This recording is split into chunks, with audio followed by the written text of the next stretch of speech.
არ დასრულდა კანონპროექტის მსჯელობა, არის პოლიტიკური გამოსვლების ნაწილი და დღეს გაგრძელდება დარჩენილი არის რამდენიმე პოლიტიკური ჯგუფი და ფრაქცია ოპოზიციიდან, უმრავლესობას ექნება გამოსვლები. ასე რომ გაგრძელდება დღეს დაახლოებით 1-2 საათი დაჭირდება.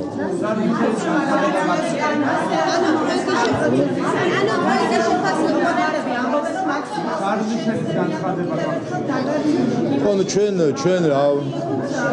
ხო ჩვენ რა ვნახეთ გუშინ კიდევ ერთხელ ვიხილეთ ჩვენ რომ არის მცდელობა რომ დაიბლოკოს ყოველგვარი მსჯელობა, ნაცვლად მსჯელობისა ჩვენ ხედავთ სლოგანებს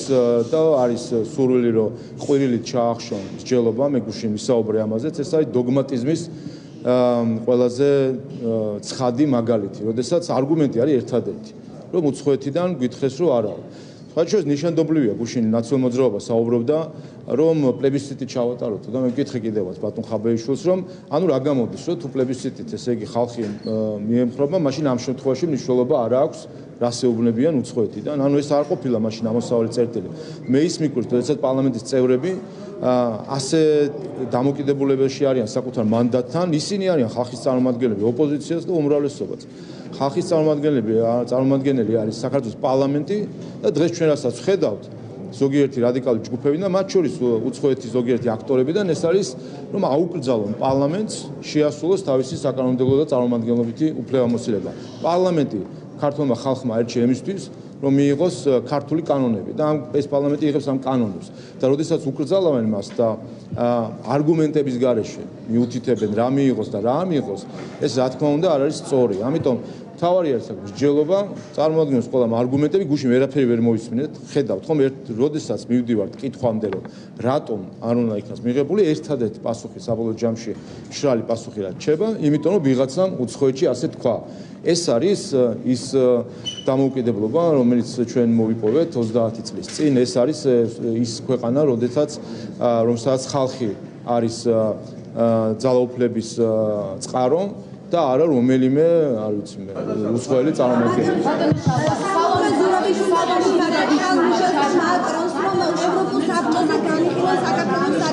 ამ გადაწყვეტილებას როგორ აფასებთ და რამდენად რეალისტად ეს საერთოდ სასწაულია ქალბატონი სალომე უკვე არ ვიცი მე ყველანაირი ზღვარცლება ესე იგი რა გამოდის რომ საკუთარ ხელისუფლებას ქვეყნისას უჩივის სხვა ქვეყნის ხელისუფლებაში მე ესეთი ამე არც კი ვიცი საერთოდ ასეთი გამოცდილება ისტორიაში თუ არსებობდა რომ რაღაც არ მინდა მე შევადარო ეხლა რაღაც ცენტრებს და ასე შემდეგ მაგრამ ეს ჩვენ გვახსოვს მაშინ როდესაც საქართველოს 30 წლის უკან იყო ნაწილი საბჭოთა კავშირისა ცენტრში როცა მიდიოდა ჩივილები და ეხლა ეს მიდგომა თუ აქვსო ვიღაცას უნდა უჩივლოს სხვა სახელმწიფოში თან საფრანგეთის პრეზიდენტი რა შუაშია საერთოდ საქართველოს პარლამენტის საქმიანობას ანუ უბრალოდ აბსოლუტურად გაუგონარი დამოკიდებულება არის გამოჩენილი ქალბატონი სალომეს მხრიდან ქვეყნის მიმართ. ანუ ქვეყნა სახელმწიფოდ როგორც ჩანს არ თვლის საერთოდ ამ ქვეყანას არ მიაჩნია რომ ის ხალხი რომლის წარმომადგენელიც არის საქართველოს პარლამენტი მან უნდა მიიღოს გადაწყვეტილება და ფიქრობს რომ უცხო ქვეყნის ლიდერებთან უნდა იჩივლოს ქართული ხალხის წინააღმდეგ რომ დაამტკიცოს და დაარწმუნონ მე შემდეგ ქართული ხალხის ლიდერები რა კანონი მიიღონ და რა კანონი არ მიიღონ. აი ეს თუ ეს არის ზუსტად საქართველოს დამოუკიდებლობისთვის ძირის გამოთხრა, როდესაც ჩვენი ქვეყნის ყოფნა საერთაშორისო თანამეგობრობაში ქალბატონ სალომეს და ბევრ სხვათა შორის აი ამ ჯგუფიდან მიაჩნია ისე რომ საქართველოს უნდა უკარნახოს სხვა ქვეყნის ლიდერებმა რა აკეთოს და რა არ აკეთოს. კიდევ ერთხელ არც ერთი არგუმენტი წარმოდგენილი არ იქნა ამ საკითხთან დაკავშირებით. ერთადერთი რაც ჩვენ გვესმის რომ ვიღაცამ თქვა რა კანონია მიიღოს და რა კანონია არ მიიღოს. ეს საკითხი გამჭველობის საკითხი და რაც თავარია ამ მთელი ამ პერიოდის განმავლობაში უმარტივეს საკითხებზეა მსჯელობა და კიდევ ერთხელ ვამბობ ნედი, იიდი, რომლებიც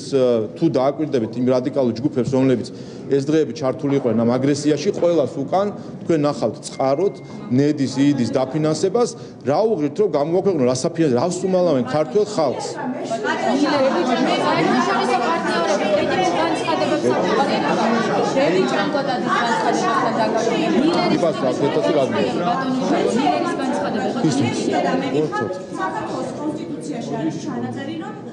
სახელმწიფო სტრუქტურებმა ყველაფერი უნდა უნდა გააკეთონ ქვეყნის ევროატლანტიკური ინტეგრაციისთვის. ჩვენ ვხედავთ, რომ ევროკავშირის წარმომადგენლები აცხადებენ, რომ ამ კანონის მიღება ხელს უშლის საქართველოს ევროინტეგრაციას. არ გვაქვს თუ არა კონსტიტუციას, კონსტიტუციის იმ ჩანაწერს, რომელიც თქვენი ხელისუფლების დროს ჩაიწერა კონსტიტუციაში.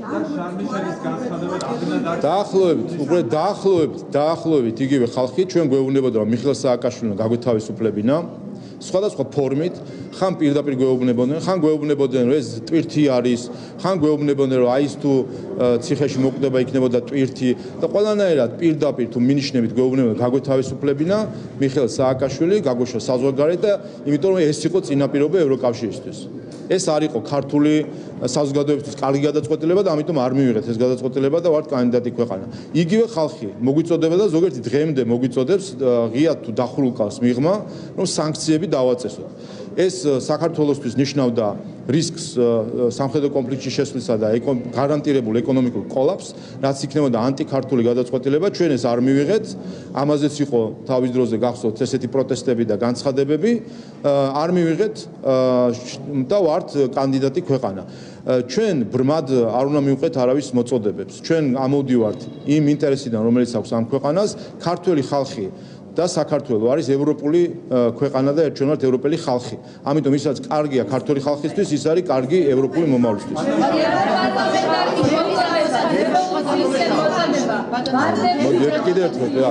უყურეთ, მისვენეთ იგივე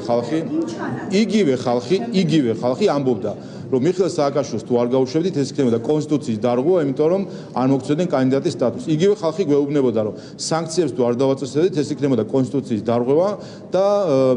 არ მოგცემდნენ კანდიდატის სტატუსის. ერთ შემთხვევაშიც იყო ეს არ იყო სწორი და ქართული ხალხისთვის სასარგებლო რჩევა და არც მეორე შემთხვევაში. ეს იყო ფაქტობრივად გაწირვა ჩვენი ქვეყნისა, ჩვენი ქვეყანა არ გავწირეთ და შესაბამისად მივიღეთ კანდიდატის სტატუსი.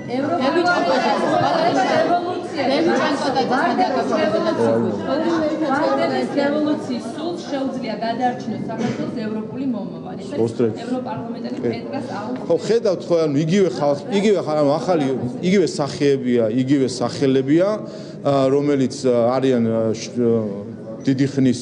მფარველები ნაციონალური მოძრაობის და ხედავთ საიტიანეს მიყავთ ეს ყველაფერი, ხომ? ეს ფარული დაფინანსებებიც ხო მაგეთ არის. ის მეთოდები ჩვენ რაც გუშინ ვიხილეთ, აგრესიული მეთოდები პოლიციის წინააღმდეგ. საქართველოს ყოველთვის ჩვენ ვამაყობდით ერთი რამით, რომ აქციები ყოველთვის იყო მშვიდობიანი და ერთი ფოთოლი არ ვარდებოდა ხოლმე ხიდან. ეს იყო ჩვენი, ესე ვთქვათ, საპროტესტო ისტორიის ყველაზე საამაყო ფურცელი. რას ხედავთ ჩვენ გუშინ წინ რას ხედავდით, რომ ფაქტობრივად ძალადობა იქცა მათთვის ნორმალიზებულ ინსტრუმენტად. პირდაპირ გუშინ ხედავდით, რომ აღარ არის ინტერესი, რომ ჩაატარონ აქცია რუსთაველზე, პირდაპირ ინტერესია, რომ გადაკეტონ შემოსასვლელები, შევიდნენ ფიზიკურ კონტაქტში პოლიციასთან, მოახდინონ პროვოცირება რაიმენაირად, რომ იქნებ შექმნან ვიზუალი და კადრები, რაც ძალიან უყვართ, ასე ვთქვათ, კადრები, რომ სადმე ჩარდეს გარკვეული ძალის გამოყენება, ეს არის ზუსტად არაქართული. ერთად აი ამ სამოქალაქო ეგრეთ წოდებულ აქტივისტებმა, რომელსაც ახლა ხედავთ, სირცხვილია, ფრანკლის კლუბი, რომლებიც უცხოური დაფინანსებით ატრენინგებდნენ სხვადასხვა ახალგაზრდებს, მათი ევროპა აი ეს გამოვიდა, რომ არის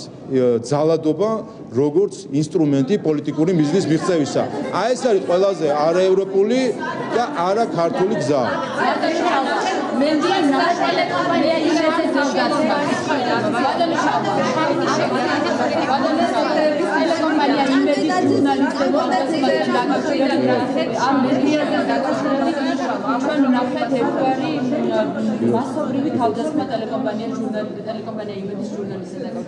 კი ბატონო, ეს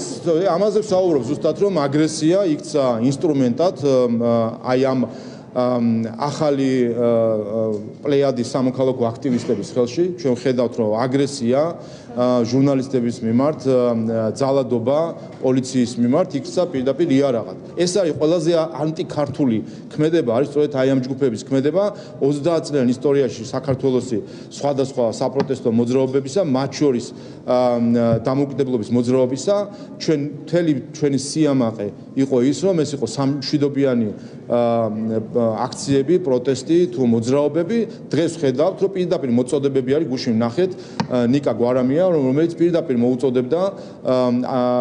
ძალადობისკენ და ასე ვთქვათ, ფიზიკური კონტაქტისკენ პოლიციისკენ და აქვე გავიხსენებ. დღეს როცა გვესმის, მათ შორის ევროპელი პოლიტიკოსების, მაღალი რანგის ევროპელი პოლიტიკოსების განცხადებები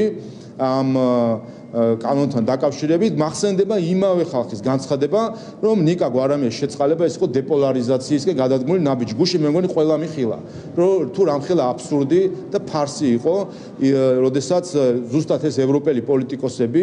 ზეწოლას ახდენდნენ სალომე ზურაბიშვილზე, რომ შეეწყალებინა ნიკა გვარამია, ნახეთ რაც იყო მიზანი. მიზანი ზუსტად ეს იყო, რომ ნიკა გვარამია, რომელიც შეწყალებული არის სწორედ ზეწოლით, ნიკა მელია, რომელიც რაოთი არის, რომელიც ზუსტად იმ ფონდმა გადაუხადა, რომელიც თავის ხარჯებს მალავს იიდის გულისხმობ, რატომ არიან გარეთ, რატომ გადაუხადეს გირაო, რატომ შეაწყალებინეს ზუსტად აი ასეთი აგრესიული აქციებისკენ. ეს არის ყველაზე ანტიქართული საქციელი, რაც არის ანტიქართული, ის არის ანტიევროპული. ჩვენ ეს უნდა დავიმახსოვროთ. ჩვენ უნდათ რომ ამოგვიტრიალონ რეალობა და გვითხრან რაც არის ევროპული, ის არის ქართული, სინამდვილეში რაც არის ქართული, ის არის ევროპული. ასე უნდა შევხედოთ. ეს ფრაზას როცა ვამბობ ჩვენ ვარ ქართველი და ევროპელი. ეს ამას გულისხმობს. ჩვენ უპირველეს ყოვლისა ვართ ქართველი და ვართ ქართული სახელმწიფო და რაც არის კარგი საქართველოსთვის, ის არის კარგი ჩვენი ევროპული მომავლისთვის. და არა პირიქით, იმიტომ პირიქით შეუძლია ძალიან ადვილად ატრიალონ და წარმოაჩინონ რაღაც საკითხი ევროპულად და არაევროპულად. მაგრამ რაღაცას ქართულად ან ანტიქართულად სხვები ვერ წარმოგვიჩენენ. ეს ქართველებმა უნდა გადავწყვიტოთ რა არის ქართული და რა არის ანტიქართული და ის რაც არის ქართული, ის ყველა შემთხვევაში არის ევროპული.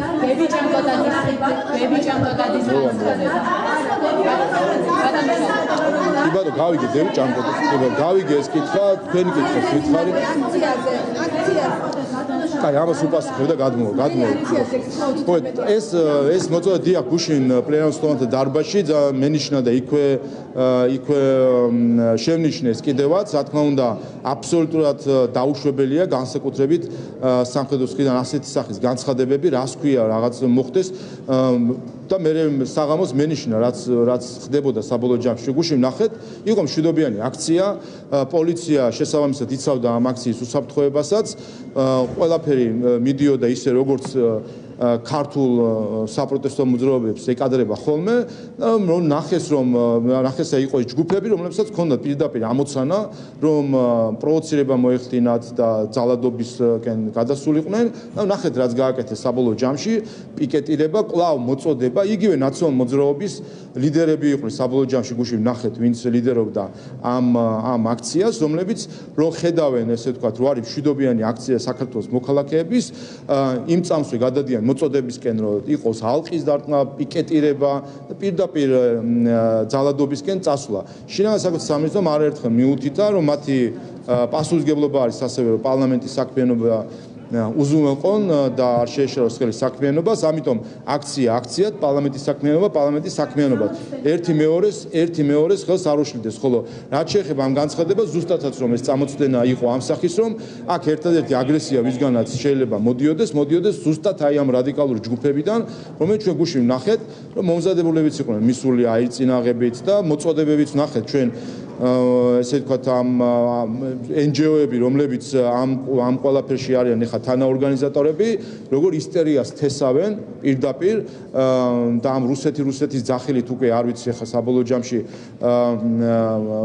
გააფერტალეს საერთო ჯამში მათ შორის ის საფრთხეები, რაც რუსეთიდან მომდინარეობს, რომ ყოველ მეორე წინადადებაში ხა უკონტექსტოდ რუსეთის ძახილით საბოლოო ჯამში აზრსაც უკარგავენ თავის ნათქვამს. ამიტომ კიდევ ერთხელ ჩვენ ვნახეთ გუშინაც და გუშინწინად, რომ იწყებოდა ძალადობა ამ ჯგუფებისგან, პოლიცია მოქმედებდა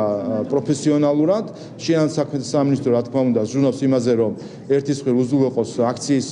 მონაწილეთა უსაფრთხოება, მეორეს მხრივ უზრუნველყოს საზოგადოებრივი წესრიგი, მაშინ როდესაც ეს წესრიგი ირღვევა, რა თქმა უნდა რეაგირებს ამაზე შინაგან საქმეთა სამინისტროს სპეციალური შესაბამისი დანაყოფები, იმ პროტოკოლით და იმ წესებით, რომელიც მათ აქვს და ეს უკვე შინაგან საქმეთა სამინისტროს შიდა საკითხი არის, რომ ამას მიაქციოს ყურადღება. ოპოზიცია აცხადებს რომ აქციაზე უნდა აქციაზე ოპოზიცია ამბობს სპეცრაზმა იძალა და მაგაზე მეკითხები ოპოზიცია აცხადებს რომ აქციის მონაწილეებზე სპეცრაზმა იძალა და მოგორეთ ჩვენ გუშინ ნახეთ ხო ყველა უყურებდა ამას პირდაპირ ეთერში დიახ არა ეს ნიშნავს რომ ემზადები იმისთვის უყურეთ კარგი ჩვენ გუშინ ამას პირდაპირ ეთერში უყურებდით იყო მშვიდობიანი აქცია მშვიდობიანად მიდიოდა და მშვიდობიანად მიდიოდა მათ შორის დაშლისკენ ვინაიდან დღეს სრულდებოდა აი ნახა რა ეს იმ ჯგუფმა რომელიც რაციებით მომარაგებული ზუსტად იგივე ხალხი ხო ეს სირცხვილია ფრანკლის კლუბი და ეს ის ჯგუფები რომელიც ჩვენ ვიცით როგორ ატრენინგებდნენ მათ ძალადობის ორგანიზებისკენ როცა ნახეს რომ ასე ვთქვათ უკვე დასულდა დღე და იშლებოდა აქცია დაიწყეს მოწოდება კვლავ ალყის დარტყმა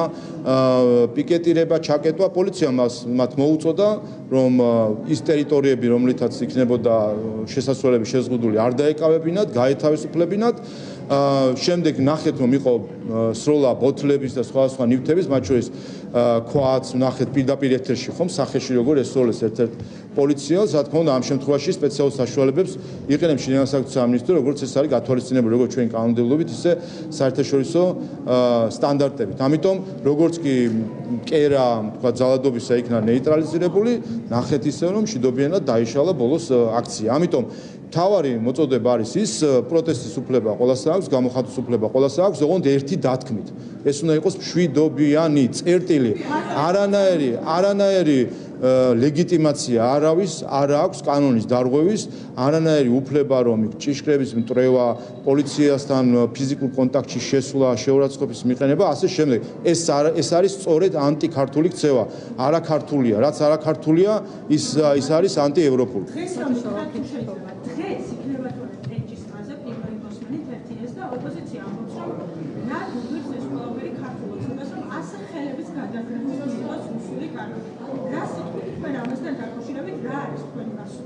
ერთი ეს ტექნიკური დეტალია და მეორე კიდე რომ ანუ რა გუგლით როდესაც მაგალითად საერთოდ არ აღწევდა და ციტატის პროი აბსოლუტურად აი გამოდიოდა სპეცრაზმენი და პირდაპირ თვალებში ასხამდა საერთოდ არაფერს არ აკეთებდა უგorეთ უკვე ჩინას აქ სამინისტრო რაც შეეხება სპეციალურ საშუალების გამოყენებას ჩინას სამინისტრო გააკეთა განმარტებები თუ რა შემთხვევაში იყენებს და რატომ გამოიყენა ამ შემთხვევაში და შეგიძლიათ მიმართოთ და მოგცემთ კონკრეტულ შემთხვევებზე განმარტებას და ეს დადასტურებულია მათ შორის სტრასბურგის სასამართლოს გადაწყვეტილებითაც როდესაც 2019 წელს აქციის დაშლაზე მაშინაც ესეთი პანიკა ქონდა ატეხილი თითქოს იყო ძალის გადამეტება და სტრასბურგის სასამართლომ დაადასტურა რომ უმაღლესი სტანდარტით მოქმედებს საქართველოს შინაგანი საქმეთა სამინისტრო ეს არის პროტოკოლები და სტანდარტები რომლის მიხედვითაც შინაგანი საქმეთა სამინისტრო მოქმედებს და რა თქმა უნდა ამის მიხედვით არის ამიტომ არანაირი გამოყენება ვთქვათ იქ როდესაც არ არის საჭირო არ ხდება ხოლმე ეს ერთი მეორე რაც შეეხება კენჭისყრას დიახ იცი დარჩენილი არის პოლიტიკური დებატების ნაწილი და ამის შემდეგ იქნება კენჭისყრა ჩვეულებრივად როგორც პროცედურა ითვალისწინებს რაც შეეხება ხელის გადახრეს სინამდვილეში ხელს დღეს უგრეხენ საქართველოს პარლამენტს ცდილობენ რომ გადაუგრიხონ ხელი საქართველოს პარლამენტს ანუ ქართულ ხალხს ეს კანონი სჭირდება ქართულ ხალხს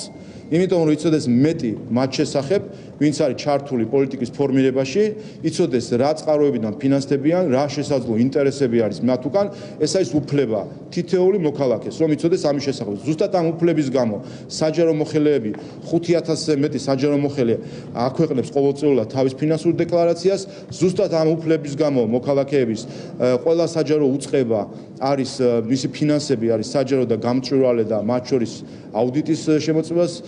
ექვემდებარება და ისმის კითხვა რა გახდა ეს NGO სექტორი რომელიც ასევე მონაწილეობს პოლიტიკის ფორმირებაში რა გახდა ეს სექტორი რას მალავს ასეთს რა აქვს ასეთი დასამალი რომ ეს უღირთ რომ თავის ქვეყნის პარლამენტს ხელები უგრიხონ ძალადობაზე გადავიდნენ ოღონდ არ გამოაჩინონ ვისგან ფინანსდებიან და რასა ფინანსდებიან ჩვენ ხედავთ რომ მართლაც დიდი რაღაც იმალება როგორც ჩანს კიდევ ერთხელ ეს ორი ფონდი იიდი და ნედი ხედავთ რომ მიუხედავად ამ ყველაფრისა მეშვიდე თუ მერვე განცხადებისა ხო უმარტივესია ხო უმარტივესი არის რომ დადონ რა პროექტებს აფინანსებდნენ აქამდე რა პროექტებს აფინანსებდნენ ამის იქით ხო უმარტივესია რატო არ აკეთებენ იმიტომ რომ სინამდვილეში ჩვენ თუ ნახავთ ყველა ის ძალადობრივი ჯგუფი რომელსაც ჩვენ ხედავთ ამ დღეებში რომელიც მოწოდებაც მიმართული არის ისტერიის გაღუვებისკენ რომელიც ავრცელებენ ყალბ ინფორმაციას რომლებიც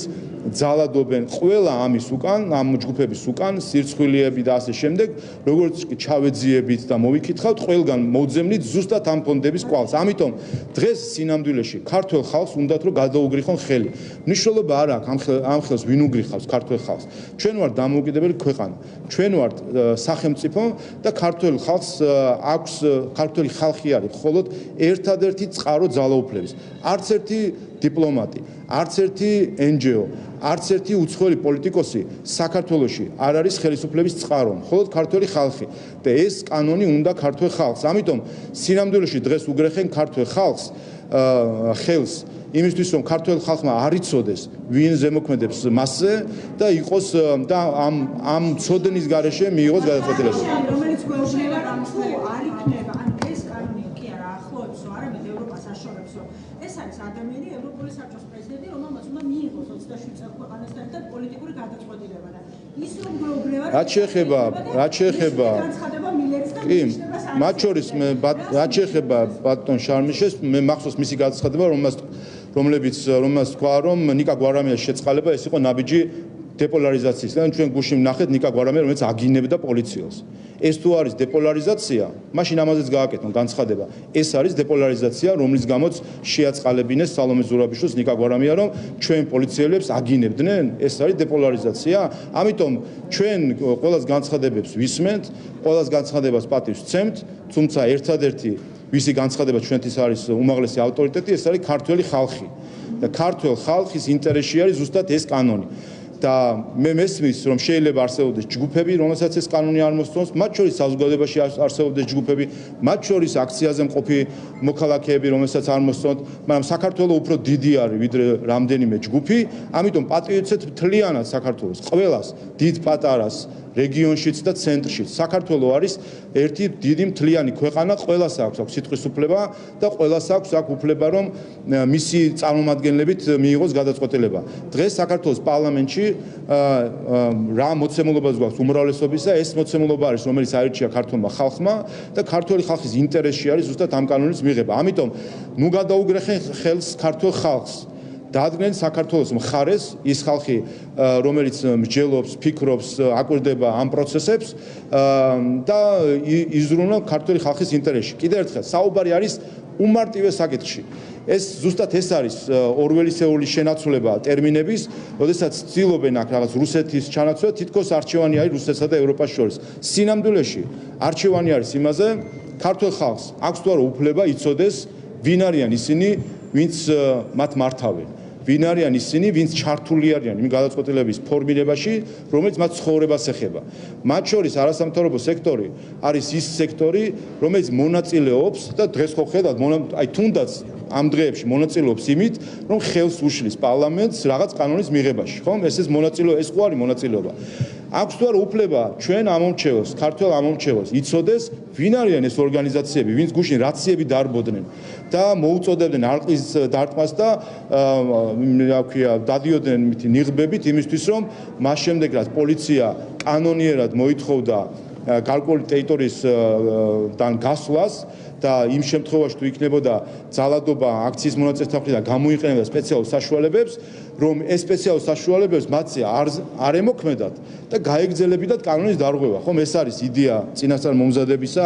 ასეთი სპეცსაშუალებების წინააღმდეგ ხომ კიდევ ერთხელ ზუსტად დღეს რაც ხდება ეს არის ხელის გადაგრეხა ქართული ხალხისთვის და პარლამენტი არის ქართული ხალხის წარმომადგენლობა და ჩვენი ვალდებულება არის უპირველეს ყოვლისა რომ არავის ხელი არ გადავაგრეხებინოთ ქართული ხალხისთვის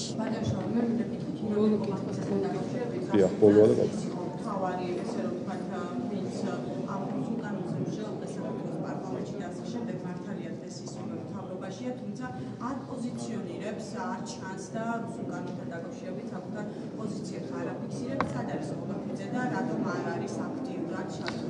თქვენ ალბათ ყურადღება არ მიაქციეთ მის განცხადებას, რომელიც არ ჩანს კი არა, მათ შორის უცხოელ დიპლომატთა შესთავაზა და საჯარო მსჯელობა ამასთან დაკავშირებით. ასე რომ არ ვიცი ეს შტაბეშტილება როგორ შეგექმნათ, ეს ყალბი შტაბეშტილება არის. კიდევ ერთხელ, არა თუ ხელისუფლება, მთავრობა, პარლამენტი, უმრავლესობა, ქართველი ხალხი დგას ამ კანონპროექტის უკან. და ჩვენი პასუხისმგებლობაა, რომ ქართველ ხალხისთვის ხელი არ გადავაგრეხინოთ არავის. ვინაიდან ეს არის ქართველი ხალხის თითოეული მოქალაქის, მათ შორის მათი, ვინც აქციაზე დგას, რომელსაც ეს ყალბდილემად უყენებენ, თითქოს არჩევანი არის რაღაც გეოპოლიტიკას შორის. სინამდვილეში არჩევანი არის ტყუილსა და სიმართლეს შორის. დღეს ქართველ ხალხს მათაც აქციის მყოფს ატყუებენ, არეუბნებიან, უმალავენ. ვინ არიან ის რაციით მორბენალი ხალხი აქციაზე, რომლებიც მოუწოდებენ ხალხს, რომ ალყა დაარტყან, პოლიციას დედას აგინებენ და ასე შემდეგ. ვინ არიან ეს ხალხი? ეს ამას უმალავენ და ამ კანონის მიზანია ზუსტად ის, რომ გახდეს ცხადი ყველასთვის, თუ ვინ დგას, ვინ აფინანსებს და შემდეგ უკვე ყველა თავისას ჩამოიყალიბებს ამასთან დაკავშირებით. კომუნიკაცია, როგორი არის მისი პოზიცია და აი ამ მიმართულებით რა თქმა უნდა, დავალების შესრულება ხდება თუ არა რეალურად ახლა თქვენი მხრიდან. კიდევ ერთხელ, ჩვენ როდესაც მოხდა ინიცირება, მაშინ ინიცირებასთან ერთად იყო შესაბამისი განცხადებაც გაკეთებული, რა იყო мотиваცია ხელახლა ინიცირებისა, мотиваცია არის მარტივი, ჩვენ ერთი წელი, ჩვენ და ქართველი ხალხი გვატყუეს, გვეუბნებოდნენ და გვპირდებოდნენ ქართველ ხალხს და ჩვენ და პირადად მეც გვპირდებოდნენ, რომ იქნებოდა ყველაფერი გამჭვირვალე და ერთი წელი გაგვიწელეს, გვატყუეს, არაფერი არ გაასაჯაროეს სინამდვილეში და დღესაც ისინი ვინც პრეტენზიებს აყენებენ, მათ შორის უცხოური ფონდები, დღესაც კი არასაჯაროებენ თავის დაფინანსებას. ამ კანონის მიღებამ შესაძლებელია გამოიწვიოს ის, რომ მოლაპარაკებების ეტაპზე ვერ გადავიდეთ. აი ამ რისკს ხედავთ თუ უღურეთ თავარი არის ჩვენ ვიფიქროთ რა არის ქართველი ხალხის ინტერესში. ქართველი ხალხი არის ევროპელი ხალხი. რაც საქართველოსთვის კარგია, ის ჩვენი ევროპული მომავლისთვის კარგია. აი ეს არის ლოგიკა. ჩვენთვის ჩვენ გვეუბნებოდნენ, რომ სააკაშვილის გამოშვება თუ არ გავათავისუფლეთ სააკაშვილს, ვერ მივიღებდით კანდიდატის სტატუსს. თუ არ დავაწესებთ სააგებს, ვერ მივიღებთ კანდიდატის სტატუსს. თავარი არის საფრთხე არ შეუქმნათ ქართველ ხალხს. საფრთხე ჩვენთვის თავარია საფრთხე არ შეუქმნათ ქართველ ხალხს.